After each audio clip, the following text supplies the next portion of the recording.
Hey everyone, so my name is Randy Kim with the Bunby Chronicles podcast, and I'm excited to have this conversation with a good friend, Johnathan Gibbs. So, who is Johnathan?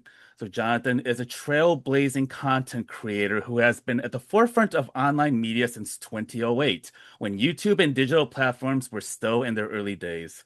Damn, that's kind of wild now. As a Black Filipino American, Jonathan brings a unique perspective on life experiences at the intersection of Black and Asian identity, which he has shared fiercely throughout his career. His past work includes hosting the award-winning podcast, This QPOC Life, which offered nuanced and insightful views of the world through the lens of a queer person of color. In 2020, during a time of heightened tensions between Black and Asian communities, Jonathan founded the Black and Asian Alliance Network, fostering solidarity, advocacy, and understanding. His work has been recognized with the Brooklyn Free Speech Award for outstanding contributions to media and activism. Today, Jonathan is the founder and artistic director of the NYC Otaku Choir, a first of its kind community ensemble that blends anime, video game, and Asian pop culture repertoire with choral traditions. Through this project, he continues his commitment to uplifting marginalized voices, advocating for representation, and creating spaces that reflect the diversity of New York City.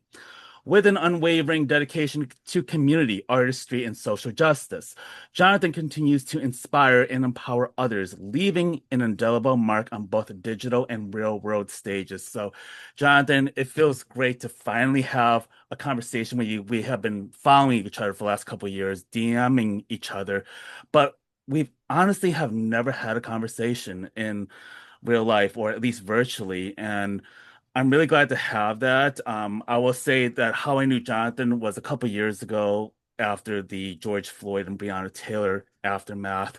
Um, I had found Black and Asian Alliance Network, and I remembered how vital it was because this was something that I was trying to navigate through in my own community as an Asian, Southeast Asian person. How do we talk about anti-Blackness in our community? How do we address the distrust that my community has with Black people? And also, how do I have conversations with Black people to also repair harm and trust and trying to build understanding? And this is something that has been ongoing for the last several years, and I think it's such an important space to have. And I really found a lot of cool people um, through this network. And Jonathan, I really appreciate you being on and being able to shed more light about this work and the importance of digital community in this time right now. So the question is, how have you been holding up in 2025 with only less than a few months left? Well, first of all, thank you for having me on your show. It was through the Black and Asian Alliance Network that I heard about the Banh Mi Chronicles because you promoted it as a way. I think you were doing the work back then, Mhm. and I remember joining like the subscription list and like just getting to know you through other people who lived in the same area, and then that network just really proliferating, and now we've all kind of gone our separate ways to 2025 to your Mhm. question, Mhm. and now. I am yet in another arc, if you will, of my unique form of resistance. Uh, the podcast that you mentioned in that wonderfully written bio, um, this QPOC Life was born in 2017 as a direct response in myself to think of like, what am I going to do for the next 4 years at that Mm. point? Or Mm. because in 2016 Donald Trump was elected Mhm. president, and then he was sworn in 2017. And at that point, I was thinking, I need to do something. Like, whoa, this is got to process this, right? And so I collected at the time three of my friends, and we made it happen, and we did it every week, and it was a labor of love. Um, and then Black and Asian Alliance happened in response, as you said, to all of the things that were happening in 2020 surrounding Black Lives Matter, but also Stop Asian Hate, which rose out of that back and forth and all around conversation with everybody. And then Donald Trump was elected again in 2024 Mm. and reinstated in 2025. And once again, my brain got to thinking like, well, this year, like, what do I do now? Do I start a podcast again? I've already done that. And really, especially with digital media and digital friendships and just the digital space and how it's being manipulated, Mm-hmm. um, gosh, I thought I need to make a real life space. So Mm-hmm. I'm doing the Otaku Choir now. It's an in real life space, but and I'm just saying this for the first time out loud, realizing this. It is a real life space, but it's almost like the culmination of everything that I've done before. Mm-hmm. From my personal life to my professional organizing, it is kind of like the Black and Asian Alliance Network, but in real life, it incorporates parts of my life that include singing. I'm Southeast Asian, Filipino, and Black mix, and like I know both communities, they love to sing. So Mm-hmm. like here we come. Um, and then it's also just in my mind, and we were talking about this in the pre-show, there was an era, and I can't believe I'm saying it this way, but like Mm-hmm. back in my day, but like back in my day, it's so funny because when you say that, when you preempt something with that, you're thinking, oh yeah, I'm old because like my parents used to say that. And Mm-hmm. like Randy, I feel like you and I are around the same Mm-hmm. age. Mm-hmm. When our parents said stuff like back in my day, it would usually be like, well, back in my day, I had to walk 15 miles to school. And it's like, okay, but now we're in the era where I'm the age of my parents when they were saying that. But I'm saying back in my day, we didn't have algorithms, we didn't have monetization, we didn't have the term influencer. Mm-hmm. So I'm kind of looking to get back to that feeling of community that Mm-hmm. the initial online rush gave us, minus all of the incentive of like likes, clicks, Mm-hmm. subscriptions, followers, money. Mm-hmm. There was a time when community building online wasn't all about all of the fluff and the clout chasing. Mm-hmm. Mm-hmm. And so I'm kind of trying to make a real life space where we can just kind of have that same feeling of community. It's also lucky for me that I live in New York City now. Like I've Mm-hmm. been here since 2012, but for the people, especially in response to what has happened with the United States and electing its leaders, I really felt a need to create a Mm-hmm. new space. Yeah, thank you so much for, sharing your background and what brought you back into this capacity. And this is something I've been thinking about too when I sunsetted my podcast like 2 years ago. I was already burned out. And at that time I felt people were shifting away from podcast platforms with remote work disappearing and people getting tired of the the digital heaviness, digital overconsumption, and I felt like it was the right time. Plus, I felt the podcasting lane was a joke. It was starting to turn into a laughing stock, in my opinion, and I wanted to get away from that. I was trying to do like Substack, and then when I thought about this last election, I thought about how podcast and other social media contents have been infiltrated by fringe right-wing folks who like the late Charlie Kirk um um to Andrew Tate to Joe Rogan. I was very alarmed by how much it actually impacted their daily life and also their daily views.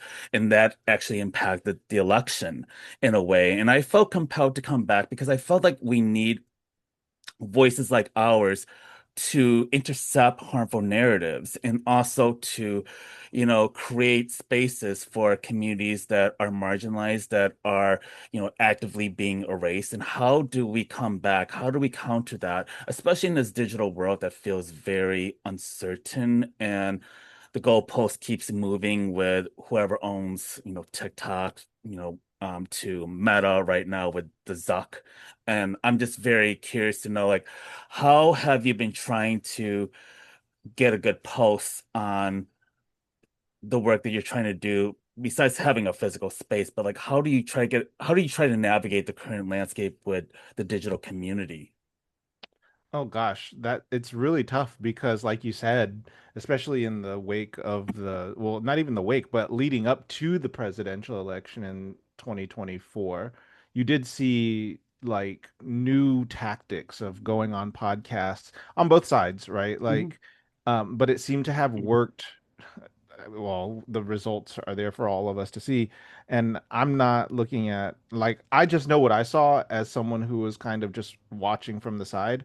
And everything I've heard is that like Donald Trump going on those podcasts that he did at the direction of his son, who is a Gen Z, Hmm. Barron, Hmm. like it worked. Apparently, it worked. I mean, Hmm. I don't know what those young men were thinking, but they must have felt seen, um, Hmm. and they must have. He must have mobilized that part of the voter base. Um, and so seeing all of that, it's kind of put me in the position where you were a few years ago, like you just Hmm. said. I just want to step back.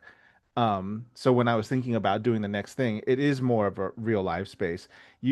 I mean, maybe I'm retreating right now, but I'm also just protecting my own mental health and personal Hmm. peace Hmm. because I had done so much in Hmm. 2020. And it's really interesting that I say that out loud because I'm Hmm. thinking of another creator who I met during that 2020 era on TikTok, and it's really through him that I blew up because there was a lot of conversation. He's Asian, um, and he made a misstep at one point, and I made a video saying like, "Hey, people, like he made a misstep, and everybody he got dragged, and he was Hmm. already popular." I'm gonna protect his identity because Hmm. this is all old stuff, but uh, if you know, you know, basically. Um, and we formed a friendship that way online. We started DMing each other. We never like collaborated publicly, but all of this to say that like even he had like 17 million followers at one point, Wow. and he stepped away from all of it, and now he's like pursuing being a chef. Wow. And it's like, yeah, wow. And it's like, but he was doing so much and he had so many followers, and more people would view that as a retreat. Like, oh, you gave up, you're not doing the work. You Mm-hmm. have to protect your own mental health. Hmm. We've got to rotate these people in and out. You can't just have the same people doing the same thing over and over again because it takes a Right. toll. Right. So protect yourself.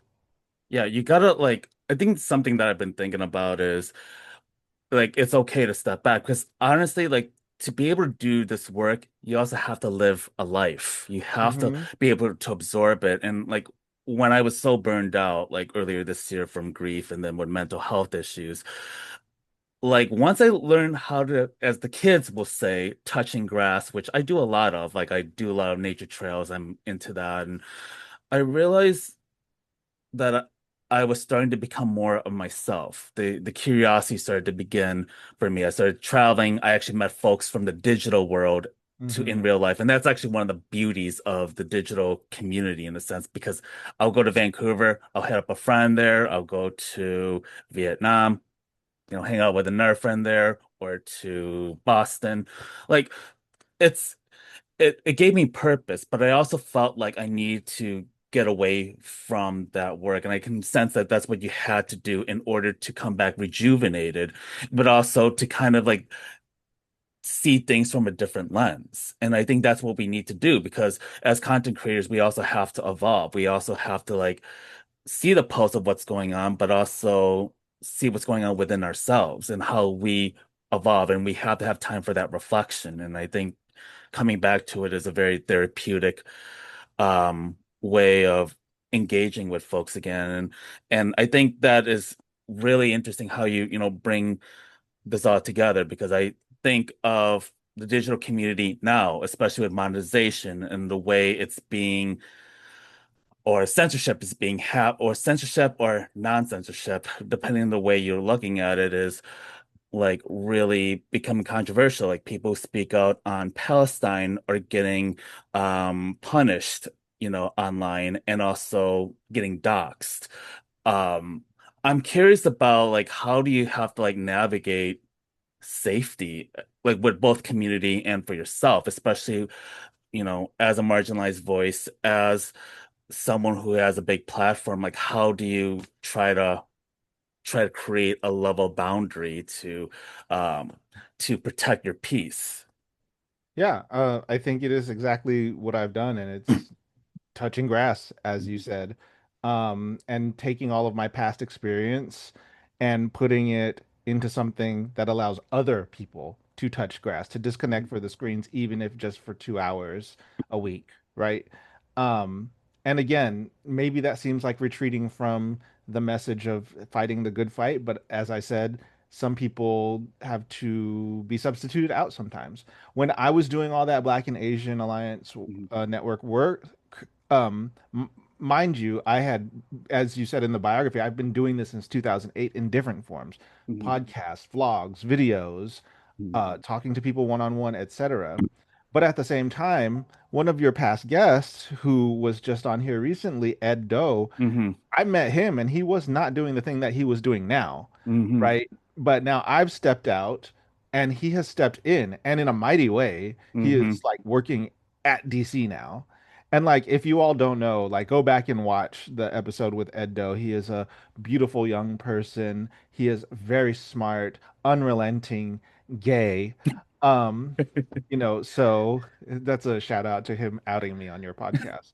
But no, I'm to clear the record, I'm openly gay and queer, and that it's just really funny. But yeah, all this to say, jokes aside, I met Ed when he was somewhere else, not in DC, doing the thing. I knew he had a fiery spirit, and I Mhm. was thinking like, okay, so what's he gonna do? And then he did it. Now he's working at the government, like with people, and here I am. I've taken a step back from doing my type of work. And there's someone else watching this right now who is like, okay, so when am I jumping in? Or there's someone watching like, yeah, I did this back in the 70s and 80s and I'm taking a break. Like, Mhm. go young people. So it's just a constant flux and flow. But number one, you again have to protect your own personal peace. And that can last 1 year, 3 years, 5 years, however long it takes. And Mhm. then you can always jump back in and do Mhm. what you need to do in the moment. Yeah, it's like you could take the Adele break or sometimes the Sade break, which I'm still waiting on a tour for like the past 15 years. You dated Um, yourself yes, because yes, now, I know. now I'm 42 years old, so I'm a geriatric millennial, and I'm at the upper echelon of it. We're not kids anymore, as you the can claim boomers that like for to call yourself. I'm us. 41 and I just call myself a vintage millennial. So, Oh, okay, okay. Vintage millennial, geriatric millennial on my end. And I mean, the other day I was just actually just doing a TikTok challenge on Janet Jackson's "You Want This," and that actually hurt a little more than I was oof. hoping. So that was not an easy choreography. So check that video out if you get a chance. And Oh, I remember that. Because my older sister, so she's only older than me, like 5 years. No, I was Mhm. like in fifth grade. She was in high school, Mhm. but specifically when we lived together, she would watch, oh gosh, what channel? Maybe it was BET and Or Janet the Jackson. You box. I want remember this? that one too. It was when that video had come out, so it was like Hmm. on every day. That's the one Yes. where they're like driving in the desert, right? Yes, And she yes, the yes, drop yes, top and all the yes. yes, I remember that video. Early in the morning. You Yeah. want this? Late in the evening. I, So, I'm surprised that I'm not as big of a Janet fan, just simply because I was like exposed to her so much in that mm, era. It was a same. TLC, I Janet was a Jackson, big. all of that. Like, Mm. and I mean, I'm not a fan, but like, Hmm. really, I don't stand for anybody anyway. Yeah, So yeah. I know that music of that era. I remember Brandy, Oh yeah. I want I'm seeing yeah. her and Monica doing that reunion tour Oh next month. yeah, the yes. That was my first CD, by the way, Oh that I wow. purchased with it was The Boy Is Mine, Brandy and Monica. I should have known I was gay back then. Mine was Mariah Carey Daydream. Yeah. Yeah, Mariah Carey is another one. Yeah, and that new album is pretty hot right now. So I did I see that on TikTok of all places. That yeah. yeah. Yeah, it's kind of weird how nostalgia happens, but also like um celebrity stand-up has got to be dying out as it should because I feel like we have to reassess what is I don't happening, but also know. what we Because are if you look at some, enabling. I don't want Okay, to invoke a K-pop, yeah. certain name. Okay, No, yeah. not even there. I'm talking about in the area where we're talking about. Mm, mm, I mean, I don't want to invoke their wrath, mm, but there are certain people, and I'm not talking about Beyonce. I'm not mm, talking about them. I'm talking about certain other people. mm, They are still standing hard. And to bring it back to online community and culture, yeah. some of those people find chosen family through those standums, and then some of Parasocial them find, relationships. Hmm. um, and then some of those find enemies for life Hmm. just by saying the wrong thing about the wrong artist. Yeah, I know. It's like if I say one critical thing of Taylor Swift, oh man, those Swifties will just come at you, and Yeah. it's like y'all have to like Internet get reassess. don't get me. I didn't say anything. Y'all have to like reassess your parasocial relationships, and Yeah. that's the way I look at it. Well, the parasocial relationship to the star, but then also, but just the Mhm. relationships with each other. And it Yeah. even goes beyond just stand-up. I'm noticing like there's a lot of activity going on online Mhm.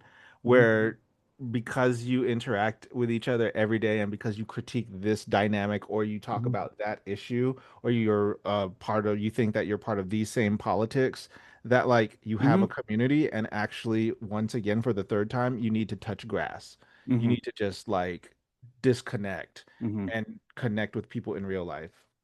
It's just Uh, how I'm feeling nowadays.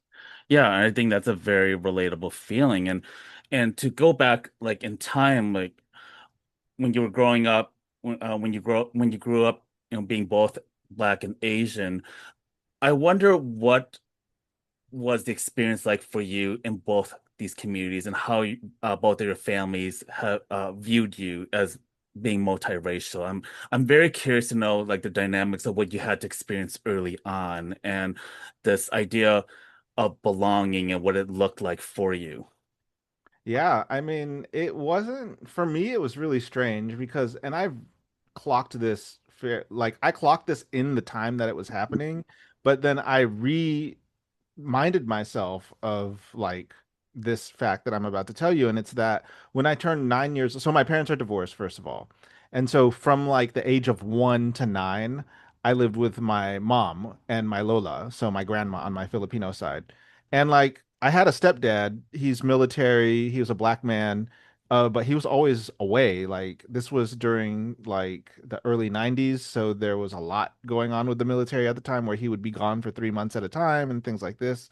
So I Mhm. grew up essentially in a fully Asian household from 1 to 9. And then somewhere around 9 years old, my dad was calling my mom, my biological dad was calling my mom, and they were arguing on the phone. And then I ended up living with him from like 9 to 18. Oh, So literally half of my minor life was just foundationally Asian. wow. But then from 9 to 18, which are like also some formative years, junior high, high Mm-hmm. school, black, Puberty. Yeah. just black, puberty, so black. Mm-hmm. And then I moved to the South where you could either just be white or black, and I don't look white, and so I'm black. Mm-hmm. And so from there, in the black community, people would be like, "Well, you're not all the way black. You're mixed with something, I can tell." And then I'd be like, "Filipino." And they'll be like, "What's that?" And then I would have to tell them. Mm-hmm. So it's just like that was the experience. So I'd always been aware of it. Maybe in the Asian upbringing, like from the 1 to 9, I remember this one time when I was in fourth grade. So right near the end before I moved in with my dad, there were these black girls in my class and they asked me like, "What are you?" No, I think they said, "What color are you?" Or maybe they even told me that I was black, and I took the question literally. So I was like, "I'm more like a tan color." But that was the first time I could ever remember thinking about like race and skin color. Mm-hmm. And then as an adult looking back on that moment and being like, "Oh no." Those girls, those black girls were already aware of race and the dynamics of race, Mm-hmm. and they saw someone who looked like them but didn't act or like think about the thing in the way that they did. And they were testing me and they were trying to see if I was aware. And at the time, I wasn't. I was just like literally thinking they were asking, Mm-hmm. like, what color? That's the question. They were like, what color are you? And I was like, oh, I'm tan. Like, I was thinking of a tan crayon, Yeah. which is kind of too, I think it should have been brown. Brown. I Yeah. should have said brown, but I don't know. It's just really weird. Yeah. I also like maybe in your situation, like as you got older or when you went to school, I'm very curious about like the things that you heard about, both of your communities from your respective communities, like how Asian folks felt about Black people and how Black people felt about Asian folks and how that in a way put you in this very weird spot. I mean, Yeah. I know I'm being very, I No, feel no, like I'm no, being but I very, I fully understand. yeah. And what I'm thinking about is like during Black and Asian Alliance Network, Mhm. one of the things that came up for me was when Asian people brought up the movie Rush Hour as Mm-hmm. something that like a lot of people, first of all, on neither side did anybody agree fully on anything, but Mm-hmm. there were like these kinds of majority consensus Mm-hmm. amongst the most loud people. And one of those conclusions was that Rush Hour was problematic. And I'm it's like, well, it was like the 90s. Like, of Mm-hmm. course, everything was problematic. Mm-hmm. And but there were people on both black and Asian side that were like, but some of these jokes are still funny to this day. And then a lot of people were like, no, they're not, and they would never survive today, and it's not cool, and you shouldn't make those kinds of jokes. And to me, when I like processed it, I was like, but they're just jokes. Like black people don't like a lot of black people don't even know a lot of Asian people unless they live in the cities. So Mm-hmm. like these movies went all around from urban to rural areas of the United States where black folks live, and that was probably the only time they Mm-hmm. got to see like a Jackie Chan and an interaction between Chris Tucker and Jackie Chan. And so Mm-hmm. those jokes that came out, whatever they would say, those are just jokes. But then I'm thinking like, but you could use that same logic on like Asian people who didn't grow up around black people, and then something harmful being said about black people, and then those Asian people who had never been around black people just running with it or being like, ah, it's just jokes. And how would you feel? Like, so that moment, while at first I was confused about like why would you think Hour is bad? Now I understand it from those people who were like, no, Rush Hour is not cool. Because I was part of the, oh, it's just jokes.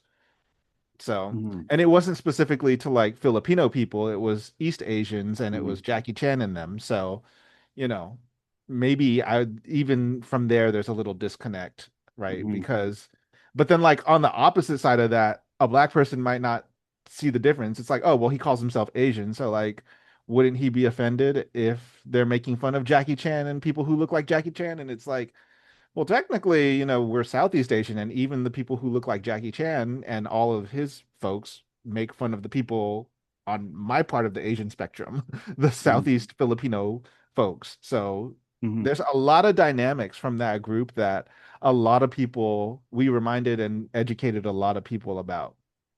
And one of them was that Asians, Asian communities are very mean to each other Mm-hmm. within Asia. And then I guess not in the younger Asian American communities, especially if you are East Asian American, or maybe so. I've never lived that life, so I don't know what they say to each other in their communities. Mm-hmm. But at least in like Asians in Asia, I've seen it myself, like just going to Japan a few times and then following Instagram pages where like Chinese tourists get a very bad rap all over the world, but very specifically in like Japan. Mm-hmm. So, you know, just there's a lot going on in the world. I don't even know how I ended up on that, but there we are. I landed there. Yeah, no, I think it is a hard dynamic to like really dissect and pull apart because there's like so many different layers to navigate through, and I think that is something that I have been trying to understand more of the last, especially the last several years. And when I look at my upbringing, I grew up in a predominantly fairly white community that was fairly conservative for a long time, and I thought about how I had to unpack my own biases and my own like homophobia that I was internalizing, and also how I thought about even different racial communities, even within my own community that I was very distant from, and how much white adjacency was really affecting me. And I'm very curious about like as you got older, um, what was your own connection to both communities in terms of trying to find spaces and whether it's cultural, whether it's just having friends that look like you or they're part of the Asian diaspora or the Black communities. I'm very curious to know what that has looked like in terms of your own community and trying to find that belonging. Yeah. So having grown up then in the South with my dad's side of the family and it's all black and all this, Mhm.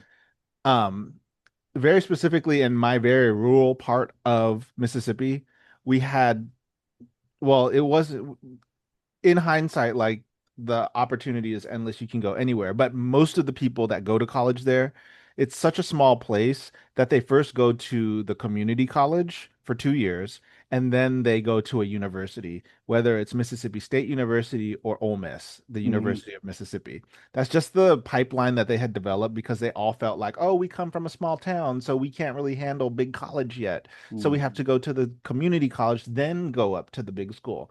So my math teacher actually in my senior year was like, "Have you ever considered going to this particular college?" And I had no idea what an HBCU was, a mm, historically black college university was, but there was one in northwestern Mississippi called Rust College, outside of Memphis, Tennessee, and that's where I went to, um, because that math teacher told me about it, and I looked into it and got a full ride scholarship for my undergrad. And then, so like even then, I was amongst all black people again, with some like Asian teachers and whatnot. But it was at that point when I was like in college, especially later on. So I had been around black people and same questions of like, hey, we know you're black, but like you're mixed with something. And like, so just having that constant explanation. And now at this point, people knew where the Philippines was. And so they'd just be like, oh, yeah, he's cool. He's our Blasian friend and all this stuff. And he's one of us and da da da da. And so there was no need for me to ever to question my blackness. But like as this kept on going on, I was like, wait a minute, like it's almost like dishonoring your mom because like I need to tell people that I'm also Filipino. Like they need to know because my mom is here. Like she's a real person. So like at when I was 23, so that was 2008. So if you do the math, but I already said I was 41. Um, that's when I really started pushing it, especially as online culture began. And I remember, and this is why in my bios on Instagram and social media, I say I'm the first Blasian YouTuber because when YouTube started, like mm, content creators, when it wasn't even called content creators, but people were just doing vlogs and talking about their life, I was looking for other people who were like, I was using keywords like Blasian, Black Asian, Black Filipino, Black, mm, like this and that. And I would find users that might use the word Black, Blasian or whatever, like to make comments, but no actual people making vlogs or videos about being this mix of a person. So I call myself the first Blasian YouTuber. I do know that there were other websites out there at the time, like Blasians.com a long time ago. Like this is when I was in junior high, that talked about Afro Asians and like different people, but they were just websites that collected like the people, like the movie stars and people. So Tiger Woods was on there, and there were other people from a long time ago. Um, but yeah, that so my work has kind of just been like, okay, I've always been recognized as one thing, and but then people would see that there was something else there, and I'd have the opportunity to talk about it. mm, But it was always just that. And I was like, wait, there's a whole parent over here who is being misrepresented, so I have to let you know, you know. And and mm, and there's a joke, um, and I mean you can look this up on X or Twitter or whatever. If you just search for Blasians, it's always gonna the most interacted thing is going to be, aside from NSFW stuff, from certain mm, people, you'll see like jokes. It's like, oh, Blasians always have to let you know they're Blasian. And like within our Blasian circles, I will let you know that we all agree. We see those jokes, and it's not that we have to let you know, it's that you all are always asking us. mm, And so mm, we're always having to explain, quote, what we are. So, mm, mm. yeah. That is very interesting because I know when you talk about like, you know, being having to be a pioneer in the YouTube realm, I'm it has it has got to feel very frustrating, to be to be not among peers that look like you and that's or that share a lot of these experiences that you have too. I mean, did you find that very difficult to navigate with other content creators during the early stages of, YouTube, MySpace, Facebook? I don't think I did. I think at that point, and even now, I kind of realize like it's not that we were quote special, but we were different. We Mhm. were the person that elicited the response of, "Oh, well, what are you?" Like, and then that trained us to have to explain ourselves whether we like it or not. And then that just became the role. And do I often think like, "Oh, well, what would it be like if I were just quote monoracially black or monoracially Asian, like if I was just one, how would that work? Like, I don't think I would have the same personality that I have because Hmm. it is trained and exercised through having to talk to people about things that people usually don't like to talk about, like race. Like, oh, that's such a hard topic. And like, I can just Hmm. talk about it with people and I usually bring it up and maybe it's not appropriate. Like, I figure out like you can't do this at work. Hmm. Um, but like even in corporate life, you can't even like mention your age. So it's like Hmm. these are just things that you learn as you work in the corpo timeline, I guess. But all that to say that that particular muscle is trained, and so I couldn't imagine being just this or just that because the ghost that's in the shell is formed by the shell, the perception of the shell. So, Hmm. Around 2020, after what happened with George Floyd and Breonna Taylor, like from my own experience, like at that time I used to like share a lot of political posts on Facebook and sometimes Instagram. And there was one particular moment that really got me, which was learning about Officer Tao among police officer. And I had this conversation with Michelle Kim for my episode. And when I brought this up about his own complicity in Officer and George Floyd's death, like among friend of mine basically came after me in the post saying that, like this is not racism. And also he felt this defensiveness because in the Hmong community, they are very invisible in the Asian American narrative. And I think that for him, he saw this punching down. And so this turned into a melee because other Blasian friends of mine and other communities just jumped all in and turned into a melee. And I realized how difficult it was to untangle and to moderate this conversation. And, people were very hurt, in that thread. And I'm curious, like from your experience, when these issues, especially within both of these communities, come into contact, especially with the Stop Asian Hate and also what happened with the Black Lives Matter movement. How was it like navigating these conversations from a digital and physical space? yeah, I mean, one of the things that came out of BAN, Black Asian Alliance Network, for me, I I often thought about like the ladder of privilege. You know, the higher you up on the ladder determines whether you're punching up on the ladder or down on the ladder. Hmm. So you mentioned punching down, and this person felt like, well, they're a part of an invisible community within a minority community that is somewhere on a ladder. But I remember learning about racial triangulation, Hmm. and that like maybe white people are up here because that's higher up on the ladder of privilege, and then black people are all the way at the bottom. And like Asians are neither black or white, they're like over here. And so it makes a triangle. It just means that like being over here gives you a unique perspective. Hmm. And then going from triangle, I was like, okay, well, what about like a matrix? Like you've got an X axis and a Y axis, right? So like you may be a cisgender man, but you're black, so you lose points. You may be black and a woman, but you're not trans. And so then there is a black trans woman. And it's like black trans women, I mean, black cis women can oppress black trans women. And then like where does that fall with Asian people and black people? And then white people, like where do they fall in that? Like what if you're Hmm. disabled and trans, but you're white and you're going against a black trans? Like so like there was a lot of Hmm.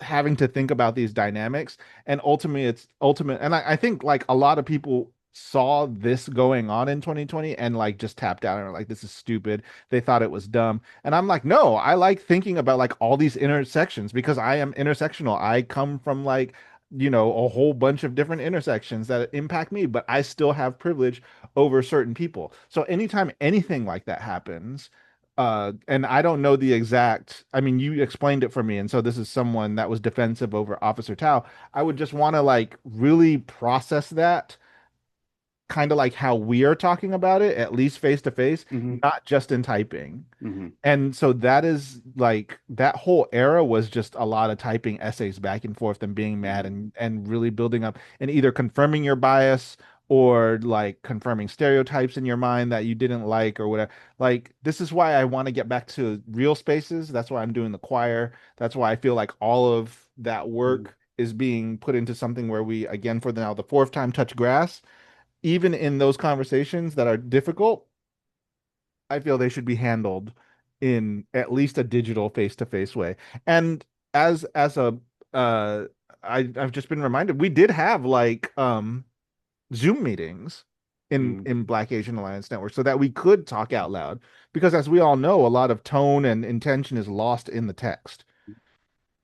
So, Yeah, and there's also a performative aspect to it. Like like when I realize like when you're posting or when you're actually responding to an argument, there's this internal pressure to try to make yourself not feel stupid, I guess. And I think that this is something I've been guilty of because like am I capable of having a very eloquent conversation about this? Am I able to, you know, think of evidence and not talk out of my ass? I think that there's also this level of pressure of also trying to um I guess be right, but also um to also not humiliate ourselves in yeah, some way. there's a lot of ego. A There lot of was a lot ego. of ego back then too. Mhm.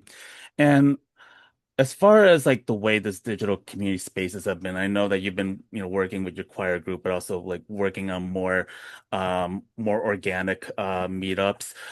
I'm very curious about where the state of digital community spaces are now, especially with Facebook groups and with I don't know, I'm trying to think.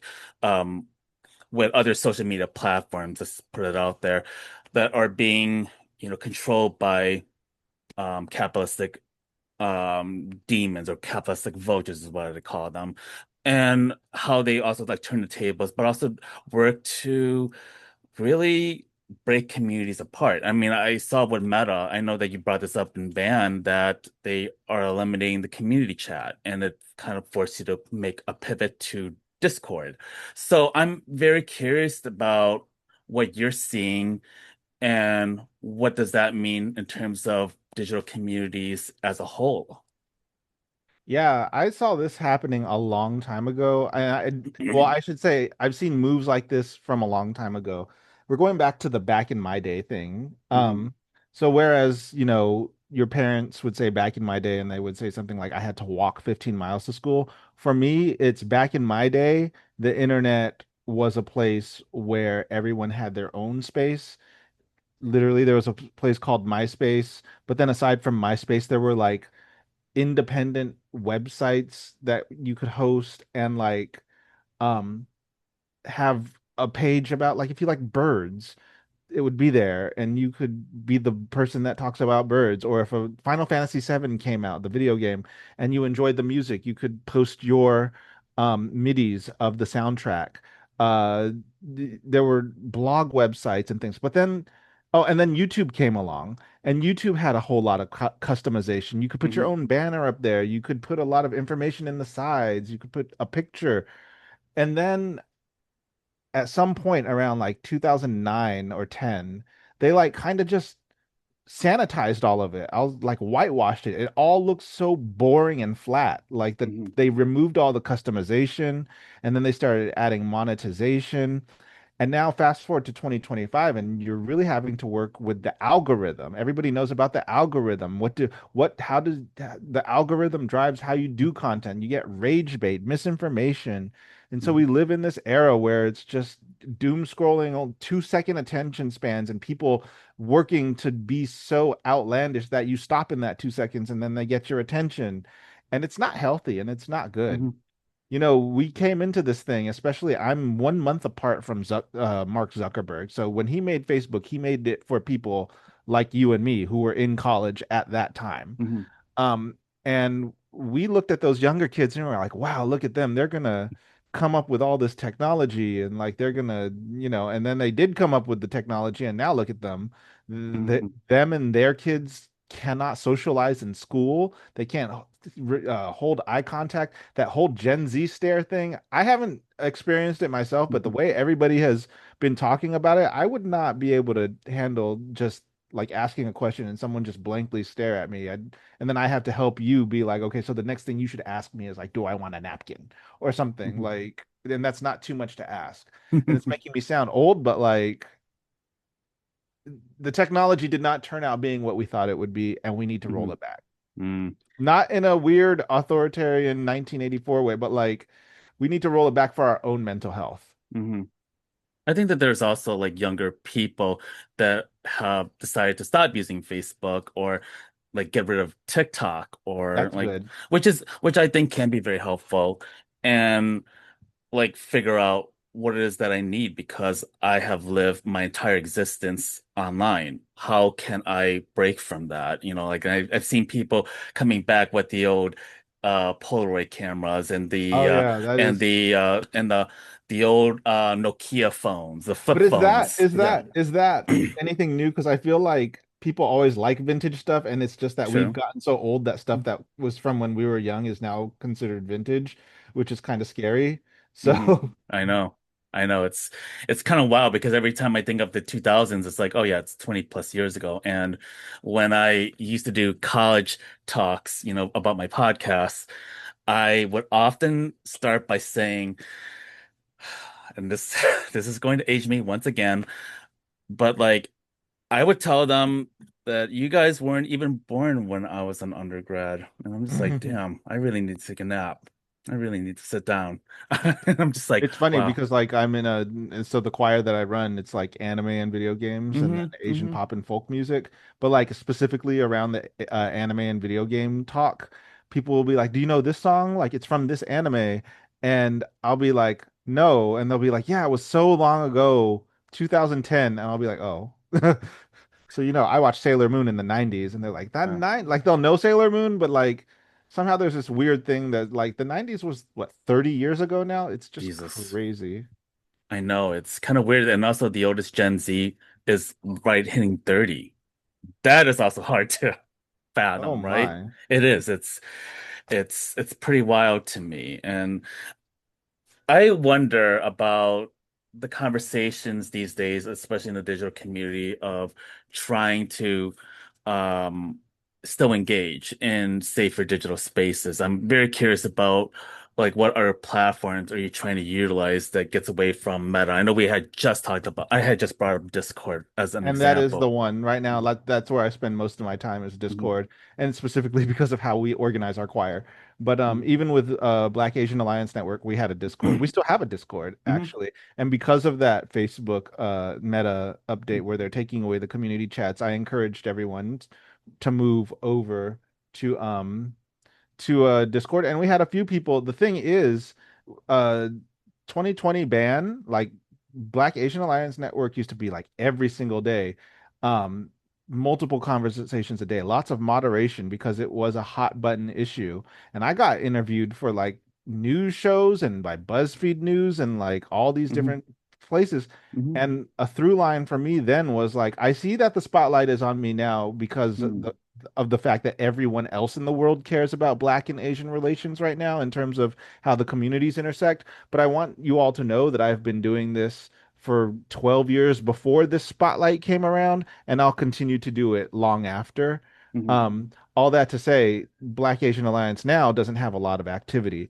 And so even in announcing to everyone in the group, hey, we're moving over to Discord because the community chats are gone, it didn't yield a lot of motion.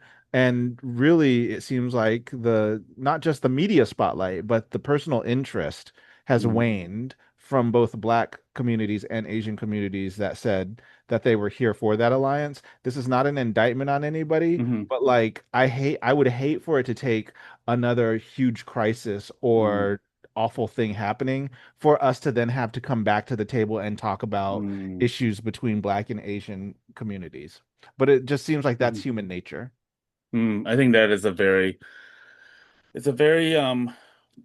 it's a reality that we do have to face. Like, you know, when things get out of the news cycle, you know, people get away from it. And then some tragedy happens that forces us to have this conversation, this reckoning, so to speak. And I'm wondering about how the Black and Asian communities that you've been talking to navigate with this Trump administration, with ICE like going after a lot of Asian communities. We saw what happened with the Hyundai plant in Georgia, and also, Black people still getting murdered, and also, dealing with the horrible racists. I'm not even going to mention their names because they're not worth bringing it up, but like threatening Black politicians like Jasmine Crockett, who I do worry about. And I wonder what the conversation has been like, but also like among Black and Asian folks that really lean towards the Trumpism, which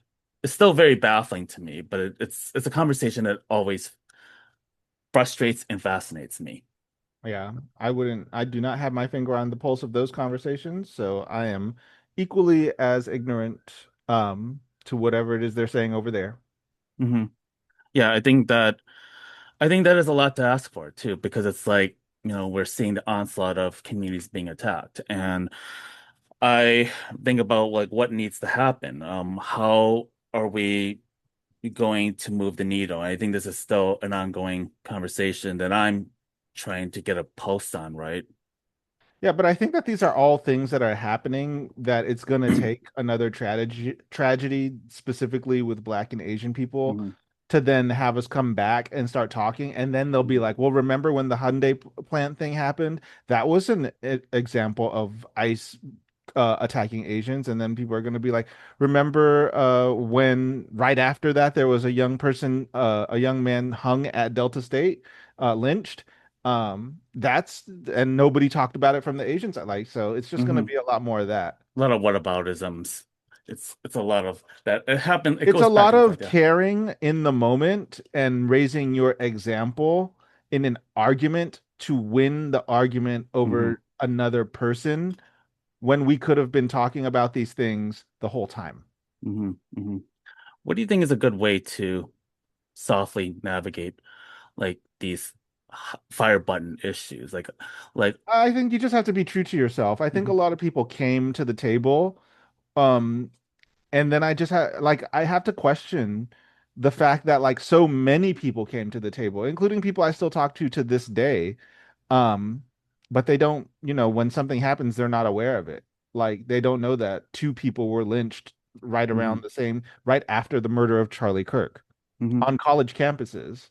mhm, It's like we're not sounding the alarm, but like Black people know that's circulating around Black communities, but I mhm, don't see any Asian people talking about it. And at the same time, I don't see Black people being up in arms about the Hyundai plant. And like, aside from those being like Korean people, the fact that they even did that in the first place to worry about what's going on in the country. And then there are Black people who do care about it, and there are Asian mhm, people who care about it from that perspective, but it's not enough. I mhm, just don't see enough happening. And honestly, with everything that's going on in the country, all of the things that could incite an issue for us to come back to the table to talk about, I don't think that people are like being aware enough of the things that could cause the disaster for us to come and talk, if that makes mhm, sense. It's kind of mhm, like the administration, are just doing a thing and then testing it and seeing how far they can go. Are the mhm, people going to get mad? No? Okay, well now let's ratchet it up a little bit. mhm. But also I have to say that I'm talking in my own personal opinion and not Yeah, on behalf of any organization at this mm, point. So, yeah. Yeah, and also like a person that I also want to shout out who is also Blasian is my dear friend Rohan Jolie from the Blasian March, and also like I have seen their work, and also like prioritizing the intersecting identities of the Blasian community, disability, deaf, low vision, blind, and so forth. And I think that it's great to see these communities really have their voice, or at least making their voices heard, because I think that these are narratives that are often lost or not ever talked about. And and we and like in mainstream conversation, it always seems like, and please correct me if I'm wrong, but when we also think of the Asian community, it feels like a unicorn, but it really isn't. It never really was, and I think that's something that we have to like, really name and also think about where Black and Asian solidarity has really existed. I mean, you thought like I think about Yuri Kochiyama and Malcolm X, and Kochiyama, Kochiyama's family is multiracial, both Black and Asian. Thinking about Grace Lee Boggs and James Boggs and their solidarity. Do you take a lot of inspiration from like some of these movement leaders that have actually been bridging a lot of these, divides and also working towards liberation work? Not really. I didn't even know who those people were before Mhm, I became an adult because I wasn't aware. And as I started coming into myself and f realizing my own identity, I kind of laid the path for myself on how to constantly explain who I am and what I am. But I didn't look back to like other Black and Asian couples or Black and Asian people. They are examples of other Blasian folks or relationships, but we're all different. mhm, So we all have different, like we're not monolithic. mhm, So I didn't feel the need to like study these other people, um, just because, like, honestly, it's just not those names, especially in the ban era of 2020, were used as buzzwords so mhm, much that like I okay, they were who they were, right? mhm, And they are examples in the narrative history timeline. But more importantly, when you have someone like a Rohan Zoli who makes the Blasian March, or a Johnathan Gibbs who does the Black and Asian Alliance Network, again, these are places where the conversation can happen. We are two more points on that history, that timeline, but nobody's going to pay attention to not me, Rohan, or Grace Lee, or Yuri and Malcolm mhm, until something happens to the point that they mhm, need to be used as a prop to talk as a talking point mhm, in a conversation that you're not going to have until it's absolutely necessary. mhm. Yeah, and I think that's what's been the most frustrating, especially when we're only like 9 months into this Trump administration. It's only a matter of time till we see more tragedies unfold and that really get us to the table. And what does the next um course of action gets taken as a result of what's going on? So I think this is a clearly an ongoing conversation, but it's also like a good way to like check the temperature, check the pulse like right now of where it stands. And um I'm also very curious about like other forms of like self-care for you, and also like we talk about touching grass, we talk about like your choir group, but like what other ways are you like learning to unlearn things that were a big part of your practice but you're like stepping away from, or at least trying to do things differently, um that that benefit your own health?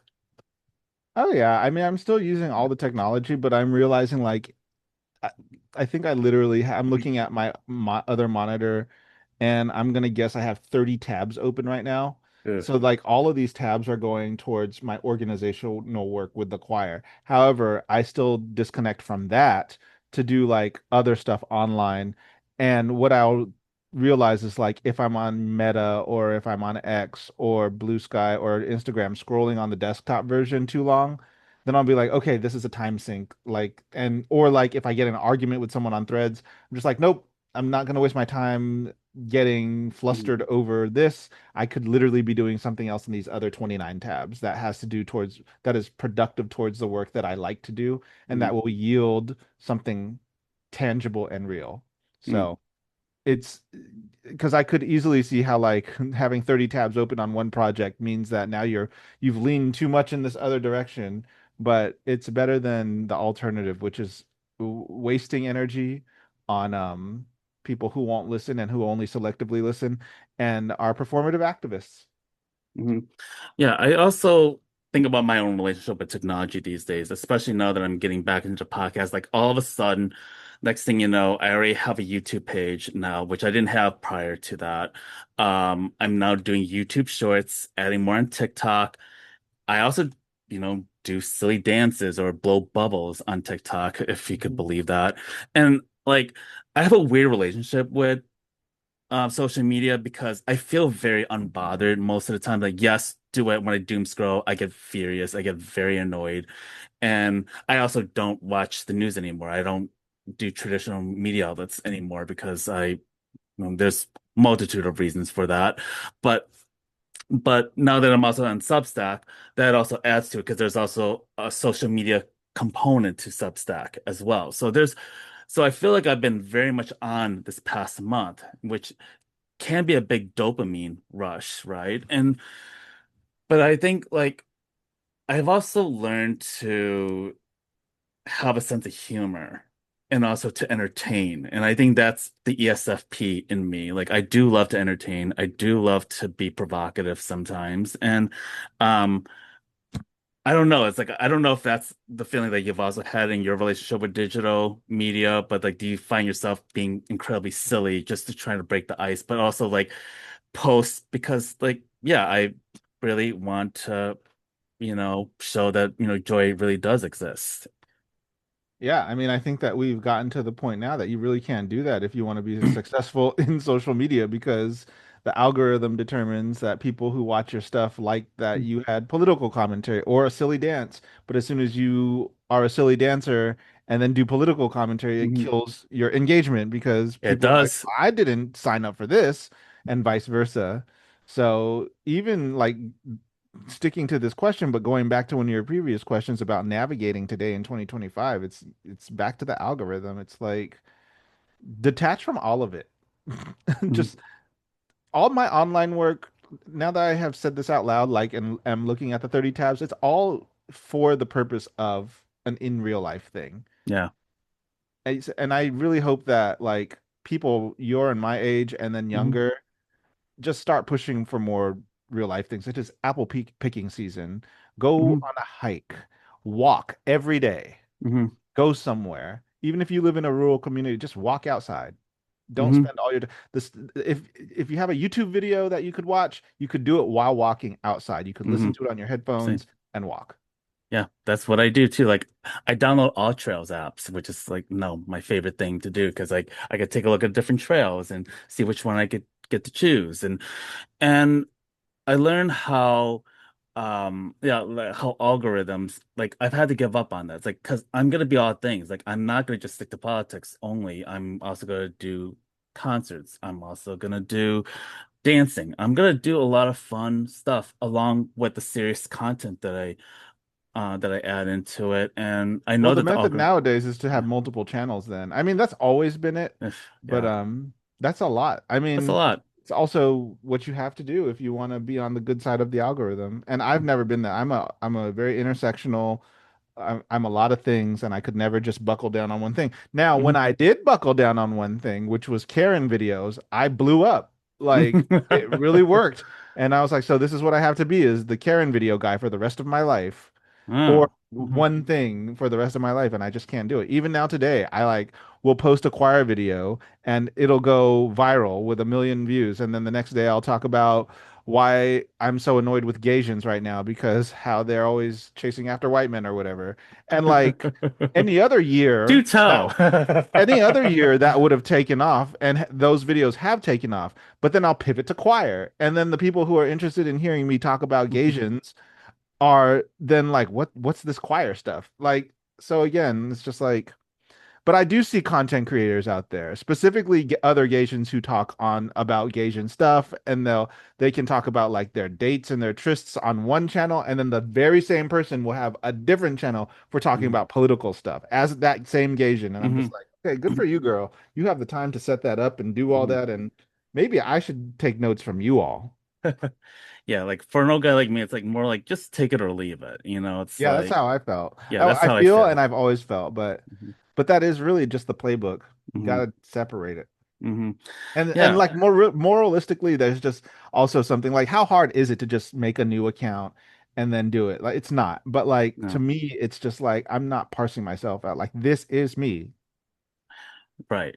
Exactly. And I think to like have these multiple accounts, it's like, okay, I feel like I have to have all these different mindsets. Like for me, it's like, take it or leave it. And I think that I get to a place, especially where I don't feel like I need to people please. Like if people like my content, and I feel like I mean, I am being very biased here, But but it's like, not the fact that they don't like your content, it's the fact that some other unseen mhm, hand is giving it to them or taking it away. right, It's not, it's so, right, yeah, yeah. yeah. I really appreciate this brief deep dive onto it. And as we start to kind of like wrap up, like what do you have plans for the next couple of months and in preparation for 2026? Ooh, after all this in real life work I've been doing with my choir, in November, I'm going to Japan from the 6th to the 23rd, taking a vacation. Good for you. And then we are back in choir rehearsal January 2026. So they have time off. I don't have to do a bunch of choir stuff. I'm in another choir. I don't run that choir. I'm a member of that choir, the Desoff choirs, and we're singing with Andre Bocelli at Madison Square Get out Garden of here. Get out of here. in That, mid-December, so I'll be oh looking my forward to gosh. that. Then after that, I am going to be quiet. Maybe I'll cook for some friends, ring in the new year, maybe go to a jazz concert because Mhm, I like doing jazz around especially we have Wynton Marsalis. He's like one of the jazz greats, living jazz greats here in mhm, New York City, and he always does something around Christmas time and holiday season. So, and New Year's. So, I want to do that. And then just replenishing and then getting back out there and continuing to create space for people to disconnect if they need to. mm. That's and actually, I was wondering if you could talk a little bit more about your choir, like, the music that you share, because I know you incorporate anime, and I'm curious, like, to get a good sense of like the structure and and the group, and also the relationship it has with other partners. Yeah, I mean, it is our first year, so the universe is really aligned on a whole lot of things. First of all, if you know choir, then you know that like you have sopranos, altos, tenors, and bass. Hmm. And if you're gonna do something like this, you never know who you're gonna get. And from the jump, like we got almost an equal amount of each section. Because as a choir person, if you could get lopsided numbers, you could have too many sopranos, too many altos, too many soprano altos, and no tenor basses, something Hmm. like that. It balanced. There was like 14 of each section. These people have persisted through the whole year. We're giving our concert, but it really is the culmination of all my past work. I really felt uh, like Asian folks, especially in 2020, there were like these concerns of like not being seen and this and that. And I'm like, hey, I'm Blasian. Like, I come from a long history of organizing and community building. Why don't I do something for like Asian folks to like center and uplift Asian artistry, music, and tradition? And the greatest thing is I'm not choosing a side because Hmm. I am a vessel of both of these things. I have both of these histories in me, Hmm. the organization and the community building, which is not exclusive to Black people, right? Other like Filipinos and other Asian folks have done community building as well. But I have that personal history. And then also seeing people in digital spaces making these complaints and saying, and I'm like, okay, well, here's a thing that you can do. And here's a thing where you will be centered and uplifted, and everybody else will be an ally. Hmm. So this is an Asian choir, but it has all sorts of people, and it Hmm. really represents the diversity of New York. We do music from anime, old and new, video games, old and new, but I Hmm. have a bias towards Final Fantasy music. And then also like pop Asian music from various Asian communities. We haven't done any South Asian yet. We haven't done any Southeast. We haven't done any Vietnamese, but we're singing Tagalog this semester, Wow. Japanese, Korean, and Chinese or Mandarin. Wow. And like for me as a choir person, I've never like only Mm. one other time in my life, and it was only in the last 3 years, had I sung in a concert where all of those languages were featured. Otherwise, Asian people and like first of all, Black people in choirs, like choral societies, unless you're very specifically talking about like a Black American spiritual choir or a gospel choir, like where it is a majority Black. If you're talking about like Western classical choral music, in those spaces, maybe one or two, three, four Black people out of like 50, and even less Asian people. But now we have like a choir that sings choral music in the form of anime, video games, and then like stuff that you would sing in high school or college choir, but by Asian composers or Asian folk tunes and things like this.